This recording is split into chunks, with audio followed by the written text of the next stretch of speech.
মৃত ব্যক্তির 4 দিনের ফাতেহা জিয়ারত মেজবান সম্পর্কে কোরআন হাদিস কি বলে? মেজবান চট্টগ্রামে খুব বেশি চলে, তাই না? মেজবানের গোশতটা কিন্তু ভালো, মানে যে গোশতটাকে মেজবানের গোশত বলে, বিশেষ পদ্ধতিতে রান্না হয়, এই গোশতটা খারাপ না। কিন্তু এই মানুষ মারা গেলে দিনক্ষণ ঠিক করে 40 3 দিনা 4 দিনা ইজিয়াফত মেজবান ফাতেহা ইত্যাদি এগুলো কোনটা করার নির্দেশ কোরআন এবং হাদিসে আমাদেরকে আল্লাহ এবং তার রাসূল সাল্লাল্লাহু আলাইহি ওয়াসাল্লাম দেন নাই। কোরআনে আল্লাহ বলেছেন মা আতাকুমুর রাসূল ফাখুযু ওয়া মা নাহাকুম আনহু ফান্তাহু। রাসূল যা করতে বলেছেন দিয়েছেন সেটা তোমরা ধরো, তিনি যা নিষেধ করেছেন সেটা তোমরা বেঁচে থাকো সেটা থেকে। আচ্ছা, আমাদের নবী সাল্লাল্লাহু আলাইহি ওয়াসাল্লাম দুনিয়া থেকে তার ওয়াফাত ইন্তেকালের পর, তার যাওয়ার পর সাহাবীরা কয়টা গরু বা কয়টা ছাগল বা কয়টা উট দিয়ে মেজবান করেছেন বলতে পারবেন? আমার প্রশ্ন বুঝেন নাই? আবু বকর, ওমর, ওসমান, আলী রিদওয়ানুল্লাহি তাআলা আলাইহিম আজমাইন, আরো সাহাবীরা যারা দুনিয়া থেকে চলে গেছেন, তাদের ওয়াফাতের পর, তাদের মৃত্যুর পর তাদের মেজবানির অনুষ্ঠানে কত মানুষ খাওয়ানো হয়েছে বলতে পারবেন কেউ? একটা জাল হাদিসও পাবেন না। তাহলে আমরা কোত্থেকে পাইছি এটা? আমরা এটা পাইছি হিন্দু ধর্মাবলম্বী ভাইদের শ্রাদ্ধ থেকে। শ্রাদ্ধ তালিব বেসর অফালা আকার দয়ের পিঠে বড় ধ, শ্রাদ্ধ গুগল লিখে সার্চ দেন, এই সার্চের রেজাল্ট আসলে দেখবেন হিন্দু ভাই বোনদের তাদের ওয়েবসাইটে, এটা তাদের ধর্মীয় বিষয়, তাদের ধর্ম তারা পালন করবে। কিন্তু মুসলমান তিনি ইসলামের নামে অন্য ধর্মের ধর্মীয় বিশ্বাস কালচার এটা পালন করা, এটা ইসলামের দৃষ্টিতে জঘন্য গুনাহ এবং অপরাধ। এটা জায়েজ হতে পারে? হিন্দু ধর্মাবলম্বীদের বিশ্বাস হলো কোনো মানুষ মারা গেলে তার স্বর্গে যেন তাকে খাবার দাবার দেয়া হয়, সেজন্য দুনিয়াতে মানুষকে আত্মীয় স্বজনকে খাবার দাবার অনুষ্ঠান করে খাবার দাবার দিতে হয়। এটা না দিলে ওই মৃত মানুষটাকে স্বর্গে নাকি খাবার দেয়া হয় না, তাকে স্বর্ণ দানা ইত্যাদি দেয়। এটা হলো তাদের বিশ্বাস, সেজন্য তারা এটা করে, এটা তাদের ব্যাপার। কিন্তু ইসলামে কোথাও এই বিশ্বাস আমাদেরকে লালন করতে বলা হয় নাই যে আমাদের কোন আত্মীয় স্বজন মারা গেলে আমরা দিনক্ষণ ঠিক করে মানুষকে খাবার না দিলে, জিয়াফত না করলে, মেজবানি না করলে আমাদের মৃত ব্যক্তি জান্নাতে আটকে থাকবে না, এমন কোন কথা ইসলামে নাই। হ্যাঁ, মৃত ব্যক্তির তরফ থেকে আপনি এমনিতে টাকা পয়সা যেরকম দান করতে পারবেন, খাবারও দান করতে পারবেন, কিন্তু এই যে দিনক্ষণ ঠিক করা এবং এটাকে আয়োজনের মাধ্যমে, আপনার আনুষ্ঠানিকতার মাধ্যমে এটাকে প্রতিষ্ঠা করা, এটা রীতিমতো একটা কালচারে পরিণত হয়েছে। এটাকে আমরা মনে করি মৃত ব্যক্তির জন্য আমাদের সুনির্দিষ্ট করণীয়। নবী সাল্লাল্লাহু আলাইহি ওয়াসাল্লাম, সাহাবায়ে কেরাম, খোলাফায়ে রাশিদা, তাদের কেউ কারোর জীবনীতে এমনটি আমরা পাই না। অতএব মুসলমান সুন্নতকে আঁকড়ে ধরবে, আল্লাহ এবং তার রাসূল সাল্লাল্লাহু আলাইহি ওয়াসাল্লামের নির্দেশকে মেনে চলবে। আর বিদআত ইসলামের নামে, যেটা ইসলামে নাই সেরকম কিছুকে বানিয়ে নেওয়া, এটা থেকে মুসলমান বেঁচে থাকবে, বিরত থাকবে। আল্লাহ আমাদেরকে বিরত থাকার তৌফিক দান করুন। সবাই বিরত থাকবো তো ইনশাআল্লাহ? মুশকিল হলো আপনি যদি না খাওয়ান, এলাকাবাসী বলবে কি ছেলে মেয়ে রেখে গেল, কাউকে একটু হাতও ধোয়াইলো না, ঠিক না? বলবে যে সব বখিল ফোয়া, বখিল মাইয়া রায় গিয়ে দে, অনেক গেরে ন খাওয়ায়। তো আরেকজনের ফোয়া, আরেকজনের মাইয়া তোমার হাত ধোয়াইতে হইবে কেন? তোমার হাত তুমি নিজে ধুন্য পারো। এখানে হাত ধোয়ানো মানে হলো খানা খাওয়াও। হাত ধোয়ানো মানে কি? খানা খাওয়াও। ভাই, খানা যদি খাওয়াইতেই হয় তা গরিব দুঃখীকে খানা খাওয়াবেন কোনো দিনক্ষণ ঠিক করা ছাড়া, আপনার সাধ্য অনুযায়ী। আর খানা খাওয়ানোর চাইতে সাদকায়ে জারিয়াটা মৃত ব্যক্তির জন্য অধিকতর উপকারী। নবী সাল্লাল্লাহু আলাইহি ওয়াসাল্লাম বলেছেন মানুষের মৃত্যুর পর সব বন্ধ হয়ে যায়, 3টা জিনিস খোলা থাকে, সাদকায়ে জারিয়া। যে দানের সওয়াব দীর্ঘমেয়াদ পর্যন্ত অব্যাহতভাবে ওই মুর্দা ব্যক্তি, মৃত ব্যক্তি পেতে থাকে। একজন গরিবকে একটা সেলাই মেশিন কিনে দিলেন, একজন গরিবকে একটা রিক্সা কিনে দিলেন, একটা কালভার্ট করে দিলেন, একটা সাঁকো করে দিলেন, একটু রাস্তা ভাঙা আছে ওইটা ঠিক করে দিলেন। এটা যতদিন থাকবে, যত মানুষ উপকৃত হতে থাকবে, মৃত ব্যক্তি সওয়াব পেতে থাকবে। আল্লাহ তাআলা আমাদেরকে সুন্নাহ মেনে চলা, বিদআতকে ছেড়ে চলার তৌফিক দান করুন। এরপরে প্রশ্ন হলো, পীর এবং মাজারের নামে মানত সম্পর্কে কোরআন এবং হাদিসের রেফারেন্স কি বলে? প্রকৃতপক্ষে মানত কি রকম হওয়া দরকার? ভাইরা, মানত হবে আল্লাহর নামে, কোন মাজারের নামে মানত হতে পারে না। মাজারে যিনি শায়িত আছেন, এই লোকটা যদি নেককার থাকেন, অনেক নেককার মানুষের কবরকে মাজার বানায় সেখানে পূজা করে, শিরিক করে অনেক ধান্দাবাজেরা। সেখানে যদি আপনি মানত করেন টাকা পয়সা জিনিসপত্র দেওয়ার, অনেক মাজার আছে যে মাজারে সব গাঁজাখোররা দখল করে রাখে। ওই সমস্ত মাজারে টাকা পয়সা দেওয়া মানে হলো গাঁজাখোরদের গাঁজার টাকা সাপ্লাই করা। আপনি গোলাপসার মাজারে যান, ঢাকার মিরপুর মাজারে যান, আপনি অনেক বড় বড় মাজারে যান, দেখবেন আশেপাশে সব বেহুশ হয়ে পড়ে আছে। ঠিক না ঠিক? বলে এদেরকে এরা নাকি আল্লাহর পাগল, অথচ এরা গাঞ্জা খায় পাগল হয়েছে। তাহলে গাঞ্জার পাগল, তো গাঞ্জার পাগল আবার আল্লাহর পাগল হয় কেমনে? অতএব আপনি যদি মানত করতে হয়, আল্লাহ অমুক কাজটা হলে আমি আপনারে খুশি করার জন্য 100 টাকা দান করবো, এটা গরিবকে দান করবেন, গরিবকে দান করার জন্য মানত করবেন। কথা বুঝতে পারছেন? কোন মাজারে মানত করা যাবে, এটা শিরকপূর্ণ কাজ। আল্লাহ আমাদেরকে বেঁচে থাকার তৌফিক দান করুন। মাজারে যিনি শায়িত আছেন, অনেক নেককার মানুষের কবরকে মানুষ মাজার বানায়া পূজা করে। তিনি যদি নেককার হন, আল্লাহর খাঁটি বান্দা হন, আল্লাহর ওলি হন, বুজুর্গ আব্দে সালেহ হন, তাহলে এই লোকটা তো দুনিয়া থেকে চলে গেছে।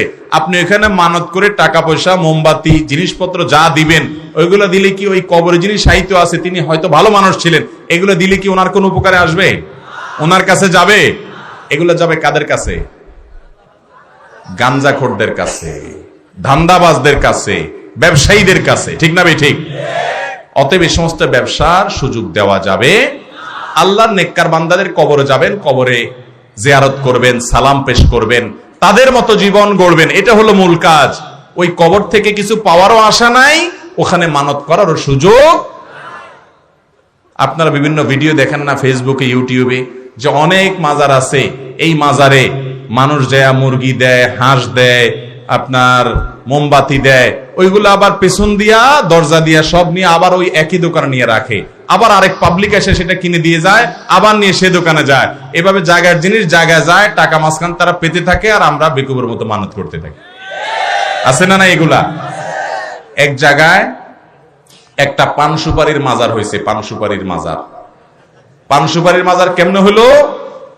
এক ব্যক্তি সে পানের ব্যবসা করে, তো মাথায় পানের যে বোঝা আছে এটা নিয়ে সে বাজারে যাচ্ছে। আজকে বাজারের দিন, সে পান বিক্রি করবে, পাইকারি খুচরা পান বেচবে। একটা বট গাছের নিচে বেচারা রেস্ট করার জন্য বসছে, অনেকক্ষণ পানের বোঝা মাথায় নিয়ে চলছে। রেস্ট করতে বসার পর ওই জায়গা পানের যে ইয়া আছে সেটা রাখছে, ঝুড়ি। হঠাৎ করে সেখান থেকে কয়েকটা পান নিচে পড়ে গেছে, রাখতে গিয়ে নিচে পড়ে গেছে। ভদ্রলোক ওইটা উঠে দিকে দেখে যে নিচে কুকুরে পায়খানা করে দিয়ে গেছে। এখন ওইটার উপরে পড়ছে, লোকটার রুচিতে বাঁধলো যে মানুষকে পান খাওয়াবো, থাক কয়টা পান চলে গেছে, এটা না উঠাই নাপাক জায়গা থেকে। উনি কিছুক্ষণ বসে বসে পানের ঝুড়ি মাথায় নিয়ে চলে গেছে, ওই ময়লার উপরে পান কিন্তু পড়ে আছে।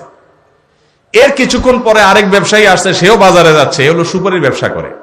সেও তার মাথা থেকে সুপারির ঝুড়ি দেখা, এখানে এইটা বট গাছের নিচে সবাই একটু বসে, ছায়া আছে, রেস্ট করে। উনিও বসছে রেস্ট করার জন্য।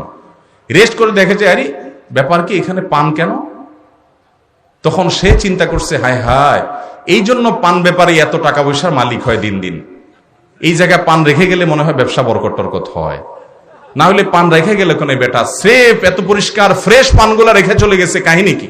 নিশ্চয়ই এখানে পান দিলে কোনো ব্যবসা উন্নতি হয়, এই জন্যই তো বেটা একটার পর একটা বিল্ডিং বানাইতে আসে। হায় হায় রে, আর আমি ফকির হয়ে যেতেছি। এই জন্য তাড়াতাড়ি করে কিছু সুপারি ওখানে থইল। সে তো আর পানের নিচেরটা দেখে নেই, সে কিছু সুপারি রেখে চলে গেছে। সে চলে যাওয়ার পরে আরেক ব্যবসায়ী আসছে, সে আরেকটা নিয়ে আসছে। সে দেখে, হায় হায়, ফ্রেশ পান, ফ্রেশ সুপারি, তাহলে ব্যবসা বাণিজ্য উন্নতির জন্য এখানে কিছু মনে হয় দিতে হয়। সেও তার ওখান থেকে কিছু দিল। এরপর আসছে এক ধান্দাবাজ। ওই ধান্দাবাজ এসে দেখতেছে কাহিনী কি, ফ্রেশ ফ্রেশ সব জিনিস মানুষ এখানে রেখে যাচ্ছে। সে এবার উল্টাতে উল্টাতে দেখে নিচে কুকুরের পায়খানা। ওইটা দেখার পরে সে কাহিনী বুঝে ফেলছে, আচ্ছা প্রথম বেচারা পায়খানার উপরে পড়ছে দেখে নেয় নাই, পরের গুলা মনে করছে এখানে কিছু দিলে কেউ ফিরে না খালি হাতে, সেজন্য সবাই দিয়ে গেছে, তাহলে তো ব্যবসা এখানে জমজমাট হবে। সে একটা লাল কাপড় টাপড় দিয়া ওইটার নাম দিয়ে দিছে আল্লামা পান সুপারির মাজার। বুঝতে পারছেন? এরকম অনেক মাজার আছে। আবার অনেক মাজার এমনও আছে যে মাজারে আল্লাহর অনেক নেককার বান্দারা শুয়ে আছেন, ওনারা শিরিক করতে বলেন না, কিন্তু ধান্দাবাজরা সেটাকে শিরিকের আখড়া বানায় ফেলছে। আল্লাহ তাআলা আমাদেরকে এই সমস্ত শিরক থেকে বেঁচে থাকার তৌফিক দান করুন। সবার চেষ্টা করবো তো ইনশাআল্লাহ। আমাকে আমার ক্লাসমেট হিন্দু বন্ধু একদিন প্রশ্ন করেন, মুসলিম হিসাবে আমাদের যে সুন্নতে খাতনা বা মুসলমানি করানো হয়, তা কোরআনে আছে কিনা বা এর প্রচলন কখন থেকে শুরু? চমৎকার প্রশ্ন। সুন্নতে খাতনা এটা কোত্থেকে আসলো? এর উত্তর হলো নবী করিম সাল্লাল্লাহু আলাইহি সাল্লামের বহু হাদিস এক্ষেত্রে বর্ণিত হয়েছে, একটি দুটি নয়।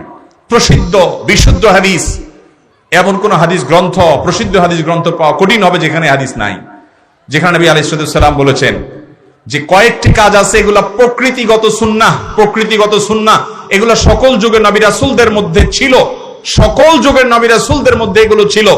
এর ভিতরে একটা হলো খাতনা করা, চর্মছেদন করা, যেটাকে আমরা মুসলমানই করাই। এটা আমাদের নবী সাল্লাল্লাহু আলাইহি সাল্লামের সময় থেকে চালু হয় নাই, এর আগে যত নবী রাসূল ছিলেন সবার মধ্যে ছিল।